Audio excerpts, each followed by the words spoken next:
और देखिए, अश्विनी जो नक्षत्र है, अश्विनी का अर्थ है घुड़सवार या घोड़े को वश में करने वाला। अश्विनी का प्रतीक भी घोड़ा है। घोड़े हमारी इंद्रियों, इच्छाओं और रचनात्मक ऊर्जा का प्रतिनिधित्व करते हैं।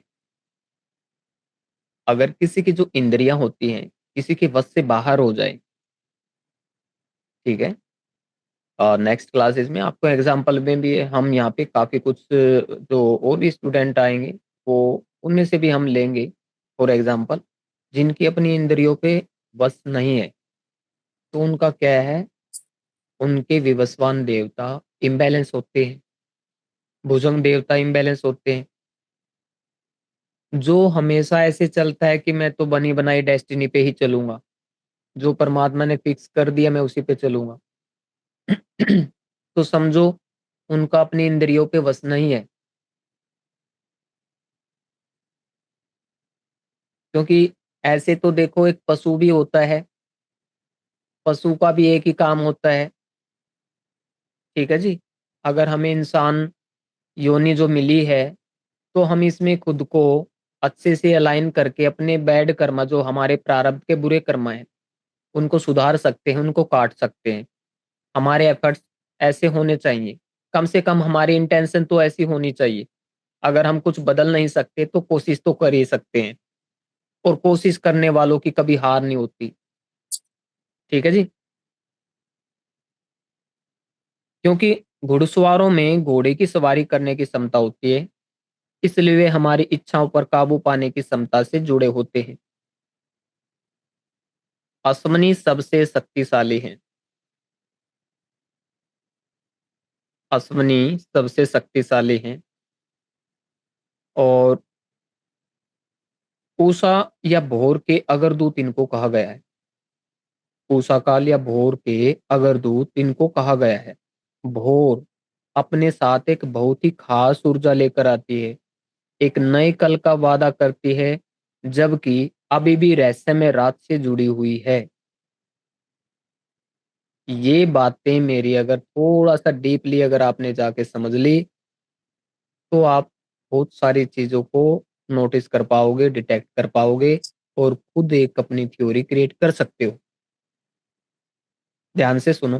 पूषा या भोर के अग्रदूत, भोर अपने साथ एक बहुत ही खास ऊर्जा लेकर आती है, एक नए कल का वादा करती है, जबकि अभी भी रहस्यमय रात से जुड़ी हुई है। और रहस्य से अभी भी जुड़ी हुई है। यानी कि आपके जो प्रारब्ध हैं, वो अभी भी कहीं ना कहीं जुड़े हुए हैं। अश्विनी नक्षत्र आपके प्रारब्ध को भी दर्शाता है। अश्विनी रात के अंधेरे और दिन की चमक के बीच की कड़ी है, जो भोर का समय जो हम बोलते हैं ना, कि जो दो समय मिलते हैं, एक तो मॉर्निंग में और इवनिंग में।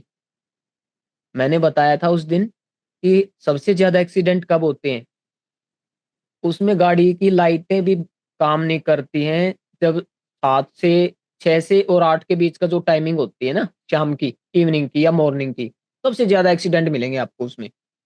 नोट कर लेना आप, प्रैक्टिकल है ये। तो वो केतु का समय बोलते हैं उसको।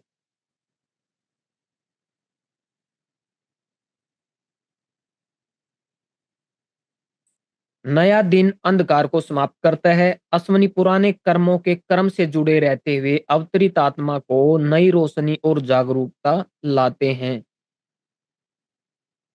हमारे जो इंडियन लोग हैं, उनका जो मानना है कि पिछले जन्म, वर्तमान और भविष्य को आकार देते हैं, और अश्विनी इस दर्शन को व्यक्त करते हैं।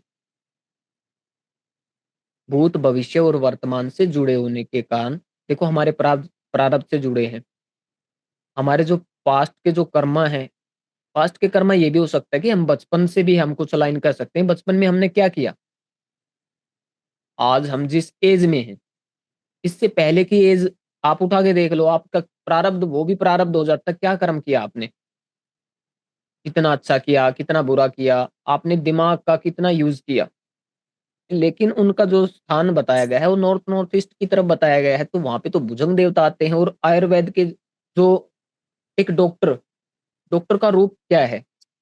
वो भुजंग देवता है, यानी कि N6।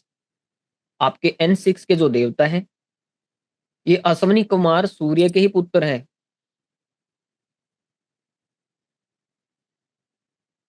ये घोड़े के रूप में ये भी एक श्राप के द्वारा आए थे। ये देवताओं के चिकित्सक हैं, सूर्य के जुड़वा पुत्र हैं ये। इनके नाम क्या है? नास्ते और दास्त्र।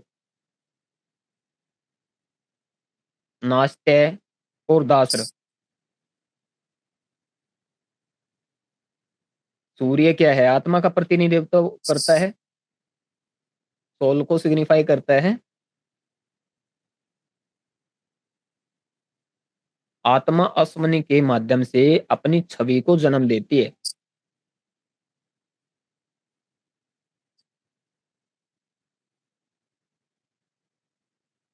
अश्विनी कुमार आयुर्वेद के देवता माने जाते हैं। वे जीवन के द्वंद का प्रतिनिधित्व करते हैं।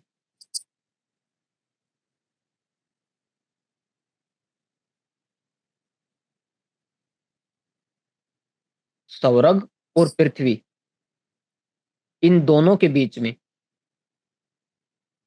इन दोनों के बीच में जो स्पेस है, वो अश्विनी नक्षत्र गए।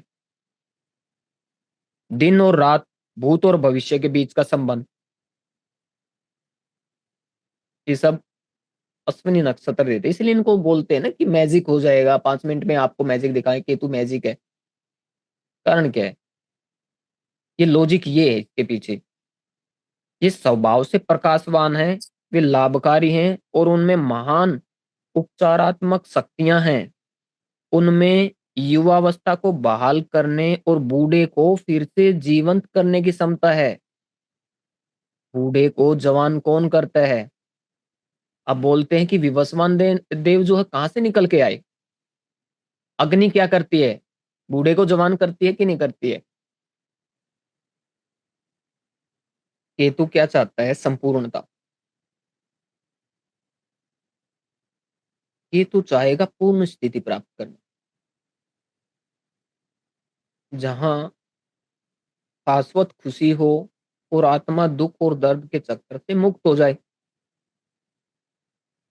जिन लोगों का 8th हाउस में केतु प्लेस्ड होगा या केतु का कोई नक्षत्र प्लेस्ड होगा,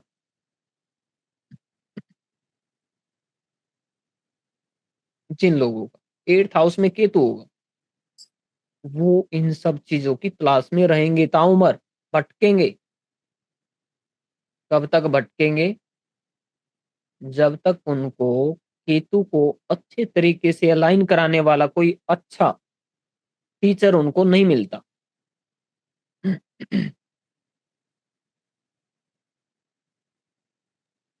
मेरे क्वेश्चन।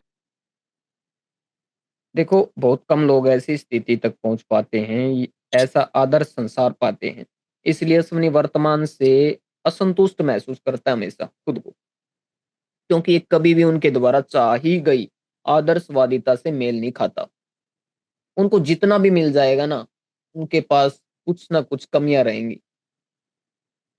इसलिए मैं बोलता हूँ कि 8th हाउस का सब लोड अगर केतु भी हो या 8th में केतु प्लेस्ड हो जाए, ऐसा व्यक्ति भटकता ही रहता है, भटकता ही रहता है। ये कोर्स ले लिया, वो कोर्स ले लिया, लेकिन एक बात मिलेगी ऐसे लोगों की, बड़ी गहराई से सीखेंगे। इनके अंदर घमंड नाम की कोई चीज नहीं मिलेगी आपको। जहां से कुछ मिलेगा सीखेंगे, सीखते रहेंगे। इनके पास एक मैजिक होता है, जबरदस्त मैजिक होता है। एपी एस्ट्रोलॉजी की क्लास में आप लोगों को बताऊंगा मैं, ये क्या कर सकते हैं लोग। लेकिन यहाँ पे बात नक्षत्र वास्तु की चली हुई है, इसलिए मैं केपी एस्ट्रोलॉजी में ज्यादा नहीं जा सकता, क्योंकि अगर मैं वहां चला गया तो टॉपिक यहाँ पे मिस हो जाएगा।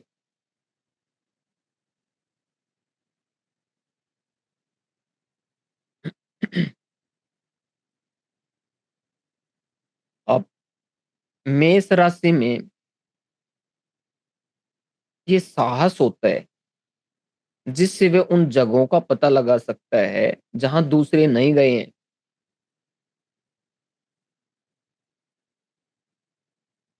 अश्वनी मेष राशि में ये साहस को दर्शाता है, जिससे वे उन जगहों का पता लगा सकता है जहां दूसरे नहीं गए। अश्वनी आदर्शवाद लाता है और अतीत का सम्मान करता है, क्योंकि केतु मंगल की तरह काम करता है। इसलिए मंगल के गतिशील और आध्यात्मिक गुणों का संयोजन यहाँ स्थित सभी ग्रहों के साथ काम करता है। अब मंगल ग्रह की कार्रवाई की शुद्धता, साहस और मानवता की सुरक्षा शक्तिशाली रूप से इंगित की जाती है। अब इनका जो प्रतीक होता है वो घोड़े का सिर होता है।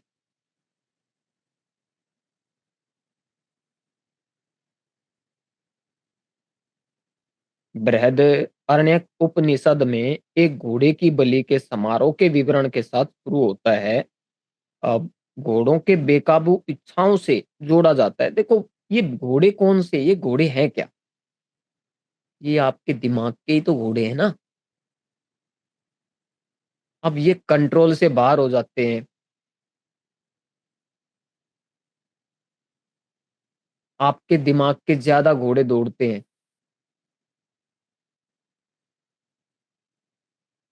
लेकिन जहां पे दौड़ना चाहिए ये वहां नहीं दौड़ के कहीं और दौड़ जाते हैं। केतु खराब है। आपकी जो एनर्जी है, आपकी एनर्जी कहाँ पे इन्वेस्ट हो रही है? हो सकता है वो गलत वे में भी यूज हो सकती है। ऐसा तो बंदा कोई मुझे लगता नहीं कि कोई दूध का दूल्हा होगा। एनर्जी गलत वे में भी तो यूज होती है। जितने चोर ठग बदमाश होते हैं वो गलत यूज में करते हैं उनको, एनर्जी को।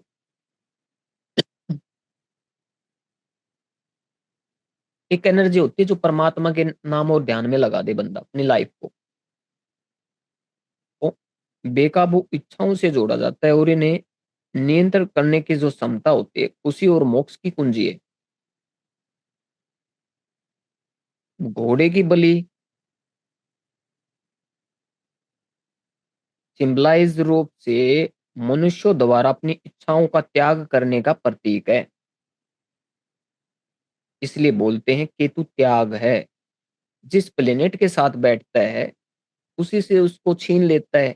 इसलिए हम बोलते हैं कर्मा अलाइनमेंट थ्योरी में कि आप उस चीज के पीछे मत दौड़ो, वो आपको खुद पर खुद प्राप्त हो जाएगी।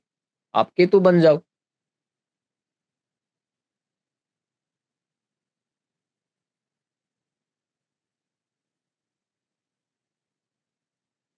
सूर्य, अब सूर्य जो 7 घोड़ों पर सवार होकर अपनी इच्छाओं पर महारत दिखाते हैं, असमनी में उच्च हैं।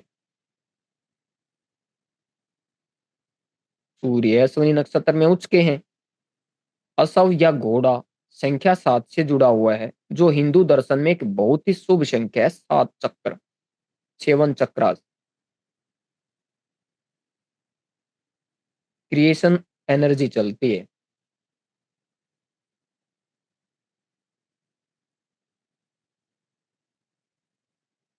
हमारे भीतर परम तत्व अनंत अग्नि की 7 ज्वालाएं हैं, ज्ञान की 7 अवस्थाएं और चेतना के 7 सतर।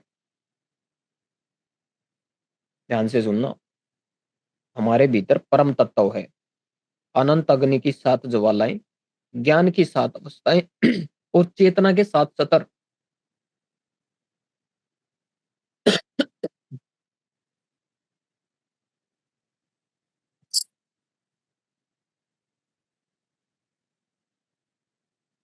अब पौराणिक एक मिथक, अश्विनी कुमार का जन्म, स्कंद पुराण 2 बताता है कि अश्विनी कुमार का जन्म कैसे हुआ।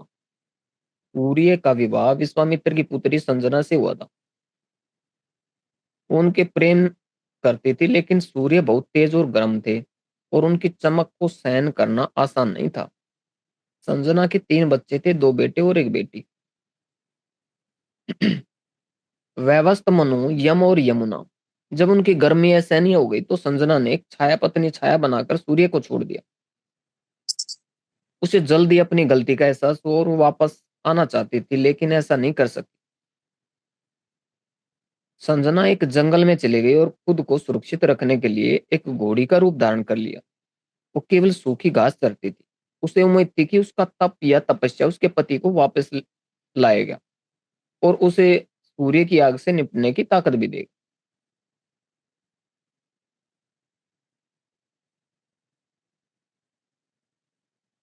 वैन सूर्य सच को सच्चाई का पता चला तो वह उसे खोजने निकल पड़ा। सूर्य ने खुद को घोड़े में बदल लिया और अपनी पत्नी के साथ फिर से संबंध स्थापित किए। सूर्य और संजना के इस घोड़े के रिश्ते से अश्विनी कुमार नामक जुड़वा बच्चे पैदा हुए। सूर्य और संजना के प्यार ने कई बाधाओं को पार किया और अश्विनी कुमार का गर्भाधान और जन्म सच्चे प्यार क्षमा करने और सभी को शामिल करने से हुआ था। सबसे बड़ा गुण है ये। जो साक्षात केतु से रिलेटेड बंदे होते हैं वो बहुत जल्दी लेट गो करते हैं, सबको जल्दी से क्षमा करते हैं। उनके अंदर ये गुण पाए जाते हैं। वो बड़े शांत रहते हैं, महात्मा लोग होते हैं। ये वो गुण है जिसे अश्विनी सभी खोज सकते हैं। भले उन्हें चुनौतियों और धोखे का सामना करने पड़े। ऐसे बंदे ना खुद धोखा खाते हैं। इनको चीट चीट करते रहते हैं लोग। लेकिन ये मासूमियत होती है काफी इनके अंदर। भोले भंडारी होते हैं ये लोग।